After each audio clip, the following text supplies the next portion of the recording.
এরকম পালতোলা নৌকা এখন আর নদ-নদীতে খুব বেশি একটা দেখা যায় না। কিছুদিন আগে আমার এরকম সৌভাগ্য হয়েছিল পালতোলা নৌকা দেখার জন্য। চন্দ্রদ্বীপ ইউনিয়ন থেকে আমাদের কালাই ইউনিয়নে যাওয়ার সময় তেঁতুলিয়া নদীতে আমি এই পালতোলা নৌকাটির দেখা পাই। তখন তেঁতুলিয়া নদীতে প্রচণ্ড বাতাস এবং গুঁড়ি, গুঁড়ি বৃষ্টি হচ্ছিল। ট্রলারে আমাদের সবারই অবস্থা কাকভেজা অবস্থা ছিল। ওই দূরে দেখা যাচ্ছিল একটি সুন্দর পালতোলা নৌকা। আর পালতোলা নৌকার মূল শক্তি হলো বাতাস। যত বাতাস তত তার গতি।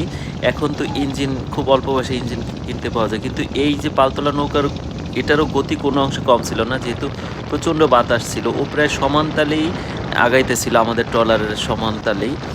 আর এই যে সামনে দেখা যাচ্ছে সেই পালতোলা নৌকাটা দেখুন ওর গতিটা কীরকম।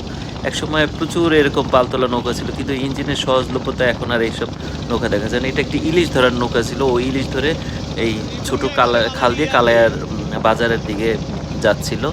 তো দেখে ভালোই লাগলো অনেকদিন পরে এরকম একটি পালতোলা নৌকা। দেখুন ওর গতি কি মনে হচ্ছে ইঞ্জিন লাগানো। তো ওই সামনেই কালাইয়ার খাল। আমরা এখান দিয়ে কালাইয়ার খালে এখন প্রবেশ করব। বৃষ্টিতে একদম সবার ভিজে টয়টম্বুর অবস্থা।